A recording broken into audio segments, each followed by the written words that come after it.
you guys doing? Doing good. Yeah. You're alive. Yeah, for now. So, like, the show was a big success. I told you guys last year. I don't have to work that hard this year. I don't have to sell it. I don't have to sell it. You got if you saw the 13 episodes, now you understand what I was talking about.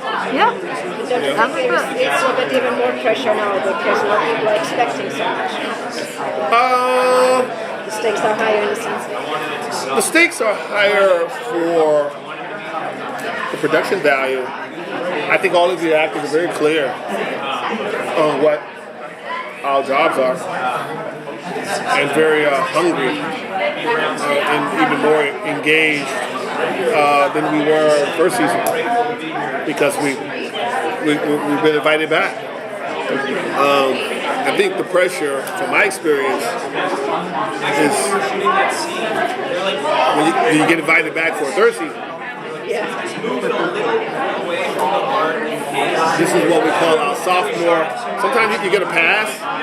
It's really tough for freshman year. Everybody's tough on the freshman. Everybody's tough on the freshman. And if you can survive that and become a sophomore, it's almost like you don't really remember your sophomore year. You know?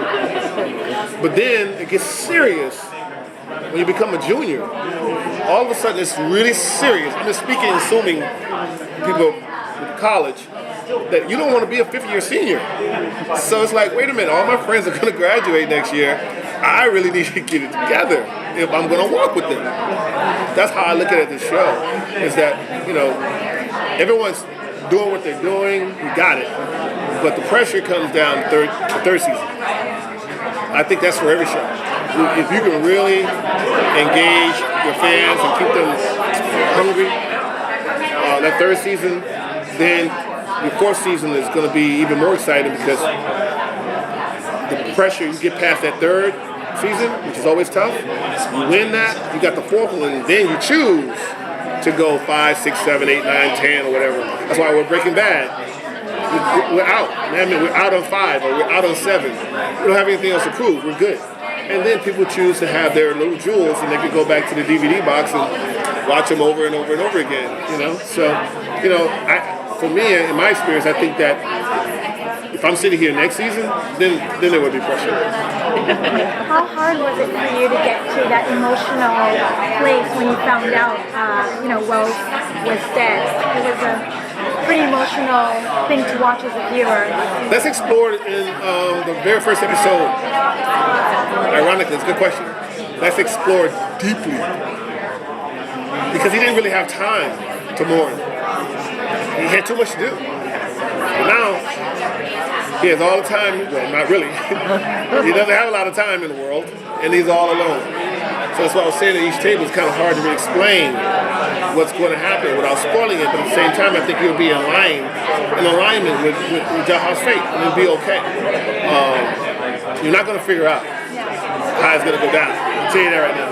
Well, we know we don't want Jaha to die. That's what we know. So hopefully that's not the case. You know, you're going to be in alignment with however it goes down. You're going to be in alignment with it because, you know, he's so clever. You know, we're going to be exploring a lot of flashbacks too. You know, because he's still in love with the art, and we found out that maybe, you know, there's still a lot of value of seeing how everyone got to certain places on the arc. So you're not going to lose everything. Wasn't there a connection beyond just working relationships between Jaha and Abby? There's a lot of story to tell. A lot of story between Jaha and Kane before Jaha became chancellor. You see, maybe how did he run for office? How did he win? What did he do before he became chancellor? There's 10 years in there.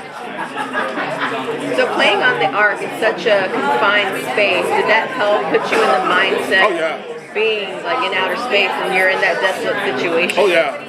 And you know, because we didn't have the adults, so to speak, didn't have the luxury of being in the TV, what we call a GVRD, being outside.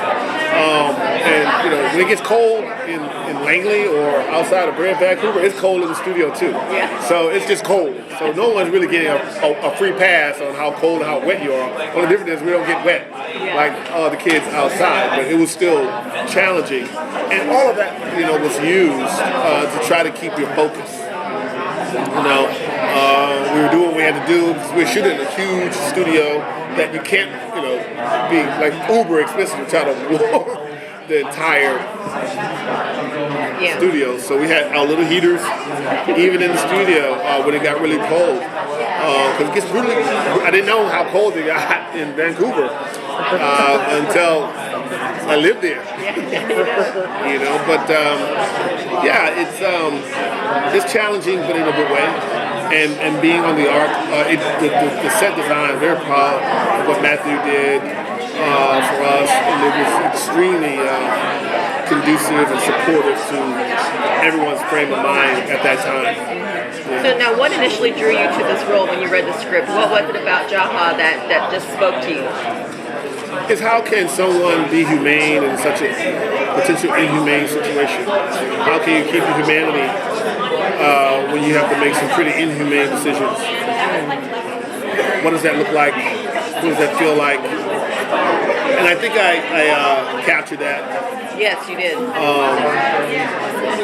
That pain, but remaining stoic. I mean, come on, you find me, I just got shot. I mean, the treachery starts for the pilot episode. It's like the chancellor's been shot. Yeah. What? And then you have to decide. And then I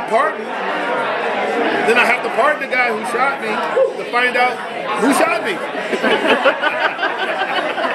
I mean, come on.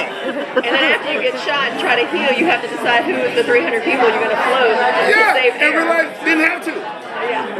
Because the guy who shot me was keeping the communications at bay. Oh my God.